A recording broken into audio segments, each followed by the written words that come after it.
जय श्री गणेश। नमस्कार। मैं आचार्य संजय द्विवेदी। मेरे समस्त प्रबुद्ध दर्शकों का मेरे चैनल पर हार्दिक स्वागत है। प्रिय दर्शकों, आज मैं कुंभ राशि का अगस्त माह का मासिक राशिफल लेकर आपके सम्मुख उपस्थित हूँ।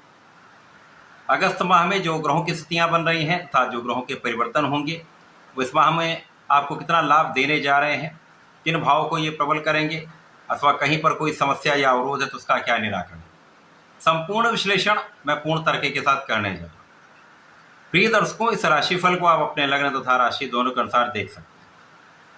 कुंभ राशि के लिए आपके लग्न में ही राहु का गोचर चल रहा है। द्वितीय भाव में शनिदेव वक्री अवस्था में आ चुके हैं। लग्न की ओर इनका गोचर चल रहा है। आपके लिए पंचम भाव में दोनों गुरुओं का महायोग बना हुआ है। गुरु और शुक्र का महासंयोजन है। आपके षष्ठम भाव में सूर्य और बुध का युति प्रभाव चल रहा है। आपके अष्टम भाव में मंगल है तथा आपके सप्तम भाव में केतु का गोचर चल रहा है। इस माह में 11 अगस्त को बुध वक्री से मार्गी हो जाएंगे, अर्थात इनका गमन आपके सप्तम भाव की ओर हो जाएगा।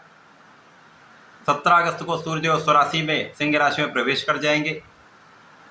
21 अगस्त को शुक्राचार्य का राशि परिवर्तन आपके षष्ठम भाव में हो जाएगा तथा 30 अगस्त को बुध राशि परिवर्तन करके सिंह राशि में प्रवेश कर जाएंगे, जहां पर सूर्य और बुध का महायोग प्राप्त होगा। अभी तक जो कुंभ राशि के लिए आपके लग्न में राहु का गोचर चल रहा है, यद्यपि वो शनिदेव की ही राशि में है, परंतु कहीं न कहीं कुछ भ्रामक स्थितियां बन रही थी। राहु का प्रभाव पंचम, सप्तम तथा नवम भाव पर होकर इन भावों को कहीं न कहीं ये प्रभावित भी कर रहा है, कुछ भाव में निर्बलता भी दे रहा है। परंतु अब जब शनिदेव का प्रभाव आपके लग्न की ओर हो चुका है, शनिदेव अपने लग्न की ओर मूवमेंट कर चुके हैं, तो इस भाव की निर्बलता समाप्त होगी, तो कुछ भ्रम की स्थिति कम होगी, तनाव आपका कम होगा। इसी प्रकार से स्वास्थ्य की सुरक्षा होगी। शनिदेव का प्रभाव आपको संपूर्ण रूप से सुरक्षित करने वाला है, आपकी आयु की रक्षा करने वाला है तथा आपको विशेष ज्ञान देने वाला है, आपके विशेष ज्ञान में वृद्धि करने वाला है, आपके एनालिसिस में वृद्धि करने वाला है तथा आपको आपके इष्ट के प्रति समर्पित करने वाला है। इसी प्रकार से इस समय में घर से कुछ दूरी हो सकती है, परिवार से कुछ समय के लिए आप दूर रह सकते हैं, परंतु यहाँ पर किसी प्रकार की कोई बड़ी समस्या नहीं है।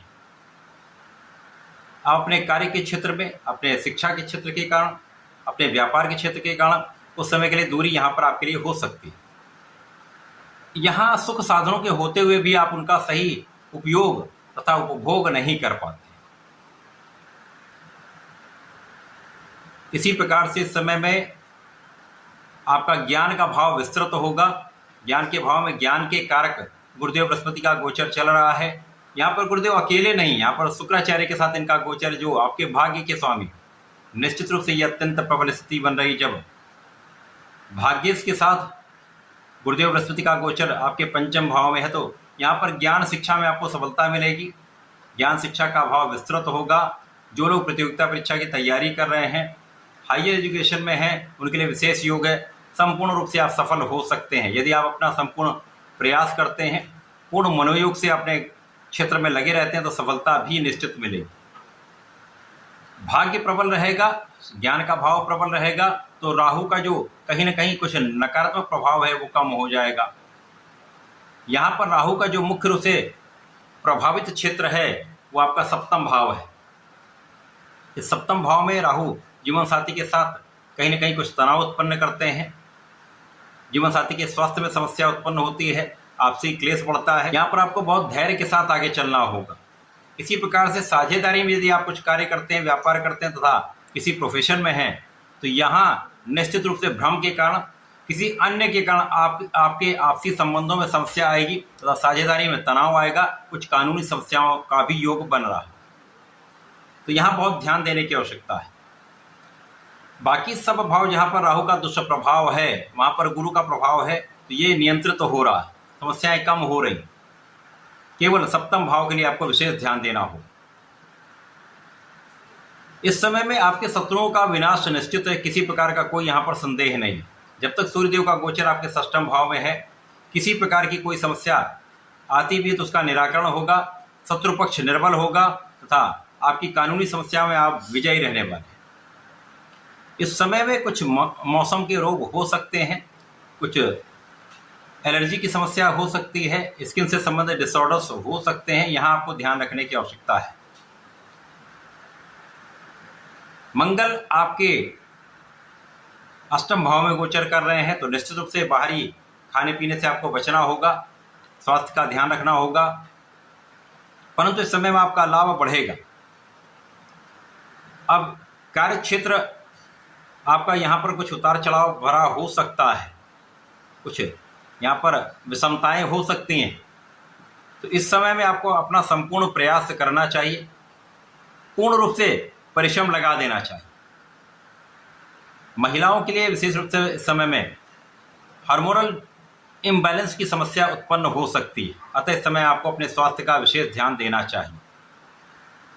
अब जब बुध मार्गी होकर सप्तम भाव की ओर जाएंगे तो सप्तम भाव प्रबल होने लगेगा, इसी प्रकार से जीवन साथी के साथ सामंजस्य बढ़ने लगेगा।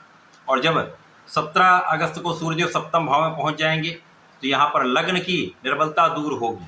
स्वराशि में सूर्यदेव बलवान होकर लग्न पर सीधी दृष्टि का प्रभाव डालेंगे, जहाँ पर राहु स्थित हैं, तो राहु के दुष्प्रभाव में कमी आएगी। यद्यपि इस समय में आपको सोच विचार कर कोई काम करना चाहिए, जल्दीबाजी में कोई काम करेंगे तो विवाद हो सकता है, आपका क्रोध कहीं ना कहीं समस्या का कारण बन सकता है, अथवा एक अहंकार की जो भावना है वो आपकी बढ़ सकती है। तो यहाँ आपको बहुत संयमित, बहुत संतुलित रहना होगा। परंतु इस समय में आपके जीवन साथी के भाव में जो समस्या थी वो दूर हो जाए, साझेदारी की जो समस्याएं चल रही थी वो दूर हो जाएं, तो आप पहले से अधिक अच्छा लाभ ले पाएंगे, पहले से आप मानसिक रूप से अच्छे स्थिति में आने वाले हैं। इस समय में आपकी नेतृत्व की क्षमता में वृद्धि अवश्य होगी। तो यदि आप राजनीति में, तो विशेष अवसर इसलिए भी क्योंकि राहु के साथ जब भी इस प्रकार का योग बन जाता है, तो यदि आप बहुत नियंत्रित होकर कोई भी काम करते हैं, अपने राजनीति के क्षेत्र में आगे बढ़ते हैं, तो आपका कूटनीतिक भाव अत्यंत प्रबल रहता है, जो आपको आपके क्षेत्र में आगे बढ़ाने वाला होता है। अब जब शुक्राचार्य षष्ठम भाव में जाएंगे तो बुध के साथ इनका योग बनेगा। शुक्राचार्य यहाँ पर आपके भाग्येश होकर तथा सुखेश होकर गोचर करेंगे, तो निश्चित रूप से इस समय में भाग्य का उतना साथ नहीं मिल पाएगा।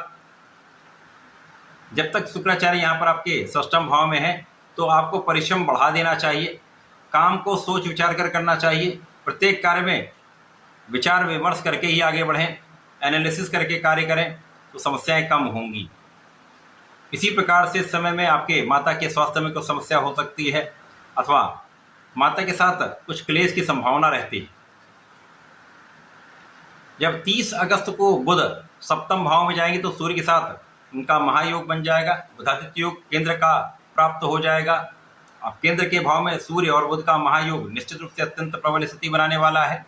तो इस समय में आपकी ज्ञान की स्थिति अच्छी रहेगी, आपकी बुद्धि अच्छी रहेगी, आपकी नेतृत्व की क्षमता पहले से अधिक बढ़ जाएगी, तथा आपका व्यापारिक भाव अत्यंत प्रबल हो जाएगा। वाणी से संबंधित जितने भी काम आप करने चाहते हैं वो समस्त कार्य संपन्न होंगे। तो यहाँ पर वाणी की चतुरता तथा आपके नेतृत्व की क्षमता, आपका सामर्थ्य आपको लाभ देने वाला है। ये माह प्रारंभिक समय में उतार चढ़ाव देगा, जैसे जैसे ये गोचर आगे बढ़ेगा समस्याएं कम होती जाएंगी तथा इस माह का कुछ लाभ आपको प्राप्त अवश्य होगा। पूरे माह में आपको नियमित रूप से भगवान गणपति की आराधना करनी चाहिए।